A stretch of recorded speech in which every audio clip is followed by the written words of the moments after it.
বৌমা, সামান্য একটা মাছ করতে তুমি এমন কেন করছো বলো তো? অনেক বড় মাছ তো, তাই খুব নার্ভাস লাগছে। যদি হাত কেটে যায়? আরে পাগলি মেয়ে, যেখানে পেট কেটে বাচ্চা বের করতে হয় সেখানে মাছ কাটতে গেলে সামান্য একটু যদি কেটে যায় তাতে চিন্তার কি আছে? চেষ্টা করলে মানুষ কি না পারে মা।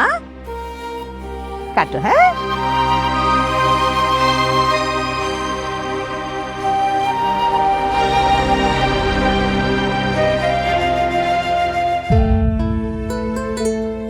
তুমি এইখানে? তোমাকে তো খুঁজে পাওয়াই যাচ্ছে না। কেন? আমি তো সারাদিন বাসায় আছি, কিছু লাগবে? হ্যাঁ লাগবে, তোমাকে লাগবে। কই তোমার সাথে একটু গল্প করব, গল্প করতে পারতেছি না। তোমার সাথে একটু কথা বলবো, কথা বলতে পারতেছি না। তুমি এরকম কাজ করতেছো, কাজের মধ্যে একদম বুঁদ হয়ে আছো। আমি যে তোমার হাজবেন্ড, আমি যে তোমার স্বামী, এটা আমার কাছে মনেই হচ্ছে না। কি করব, সারাটা দিন তো কাজ নিয়ে ব্যস্ত। ফ্রি সময় কোথায় পাইলাম যে তোমার সাথে কথা বলবো? আচ্ছা, শুনলাম রহিমা খালাকে নাকি মা না করে দিছে। হ্যাঁ বলো, কাজটা কি একদম ঠিক করছে? একদম ঠিক করছে, একদম ভালো কাজ করছে। তো ওনার তো কাজের মধ্যে কোনো মন নাই, মানে কোনো যত্নরত্ন নাই কাজের মধ্যে। দেখছো আমার রুমটার কি অপরিষ্কার করে রাখছে, তুমি এসে দেখছো না? হ্যাঁ, দোয়া করো যেন মাছটা ঠিকঠাক মতো কাটতে পারি। এই মাছ নিয়ে তুমি একদম ভাইবো না। আমি জানি আমার বউটা খুব সুন্দর করে মাছটা কাটবে। আর শোনো, মাছ কাটা হলে আমার জন্য তোমার ভালোবাসায় মিশ্রিত চা নিয়ে আসবা, যে চা খেয়ে আমি মগ্ন হয়ে যেতে চাই।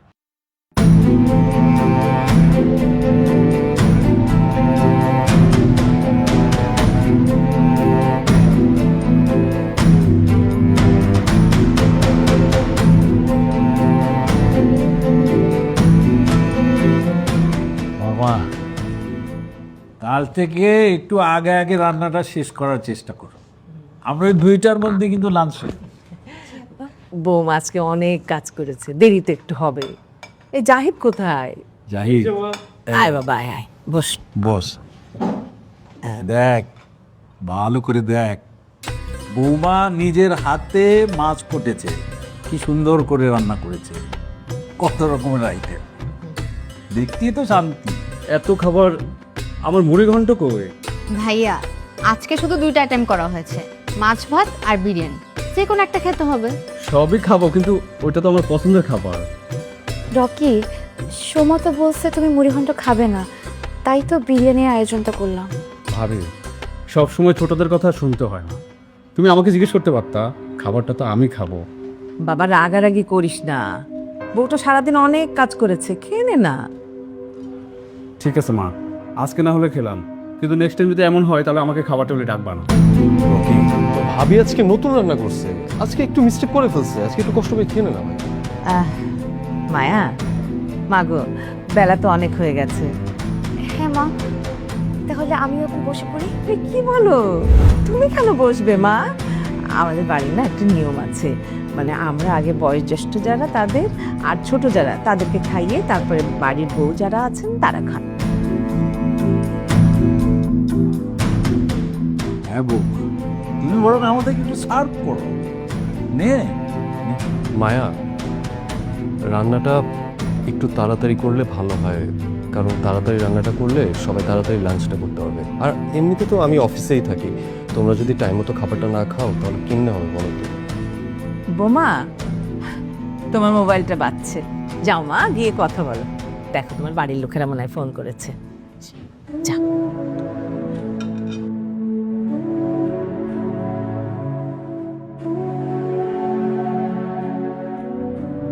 বৌমা, তুমি একটা ভুল কাজ করে ফেলেছ, তোমার মাছ কাটা শিখতে হবে।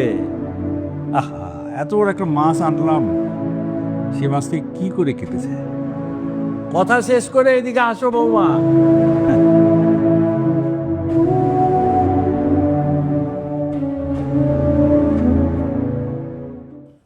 এই বৌমা, কোথায় যাচ্ছ মা? জি মা, একটু বেড়াতে যাচ্ছি। বাহ, ভালো, খুব ভালো, বেড়াতে যাওয়া খুব ভালো, মাঝে মধ্যে বেড়াতে যেতে হবে। শোনো বৌমা, বেড়াতে যাচ্ছ যাও, কিন্তু তাড়াতাড়ি ফিরে এসো, কেমন? মা, তাড়াতাড়ি ফিরতে পারবো কিনা, কিন্তু 8টা-9টা বাজবে। ও আচ্ছা, ঠিক আছে, সমস্যা নেই। তোর যতক্ষণ খুশি ততক্ষণ বেড়া বউকে নিয়ে, কারণ অফিস খুলে গেলে তো আর বউকে নিয়ে বেড়াতে পারবি না, তাই না? হ্যাঁ, যা যা।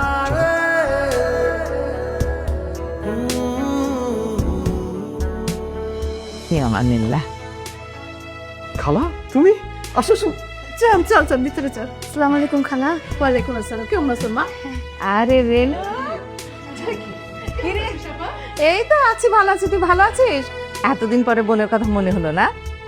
রাস্তায় আসতে কোনো অসুবিধা হয়নি তো? আর আপা বলিস না, রাস্তায় এত জ্যাম ছিল, 3 ঘন্টার রাস্তা 4 ঘন্টা লেগে গেছে। খালা তুমি আসছো, খুব ভালো কাজ করছো। তোমরা দুই বোন মিলে এখন গল্প গুজব করো, আমরা আসতেছি। হ্যাঁ এই কি বলিস? তোর মাথায় কি বুদ্ধি শুদ্ধি কোনো কিছু নাই? তোর খালা আসছে, এখন তুই কোথায় যাবি? খাওয়া দাওয়া করবে না তোর খালা? এতদিন পরে আমার বাসায় এসছে। হ্যাঁ খাওয়া দাওয়া করবে। খালা তুমি খাওয়া দাওয়া করে নিও, আমরা যাবো আসবো, ঠিক আছে? হাই হাই, কি বলে? তোর খালা কি খাবে? ঠান্ডা ভাত খাবে নাকি? দেখো তো বৌমা, তুমি বাচ্চা ছেলেটার কথা একদম শুনে না তো। আজকে তোমার বেড়াতে যাওয়ার দরকার নেই, পরে যেও, কেমন? তুমি একটু তোমার খালার জন্য গরম ভাত রান্না করো আর মাছ ভেজে দাও। আর দুপুরে তরি তরকারি তো আছেই, তাই না? মা এখন যাব?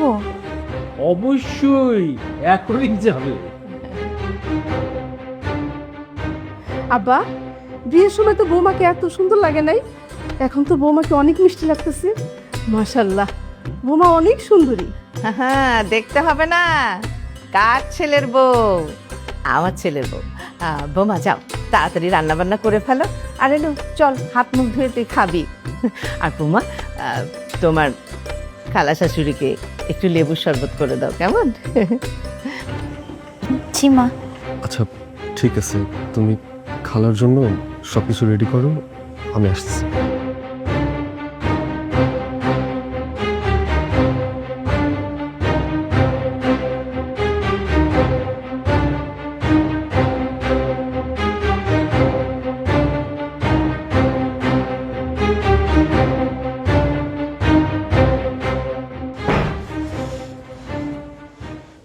বৌমা, শুধু নিজের কাপড় ধুলে হবে? শ্বশুর শাশুড়ি কাপড় ধুতে হবে না? মা আপনার কোনো কিছু ধুয়ে দিতে হবে? আরে কি বলে মেয়ে, শুধু আমার কাপড় চোপড় নাকি? আরে তোমার বাবার, তারপরে রকির, সোমা, তারপর জাহিদের ওই যে অফিসের কাপড় চোপড় আছে না, ওগুলো তো ধুতে হবে মা। আমার তো মাজায় ব্যথা, নাহলে আমি নিজেই ধুয়ে দিতাম। সবার কাপড় ধুয়ে দিতে হবে? ও মা, কি বলো? আমরা সবাই মিলে তো একটা ফ্যামিলি, তাই না? যেমন আমি, তোমার বাবা, রকি, সোমা, জাহিদ। তুমি ছোট ছোট ভাই বোনদের যদি কাপড় চোপড় না ধুয়ে দাও তাহলে হয় বলো? কাপড় চোপড় ধুয়ে দিলে কি সমস্যা? না মা, কোনো সমস্যা নাই। আরে কই রে আমার মাটা, কই লজ্জাবতী লাজুকলতা?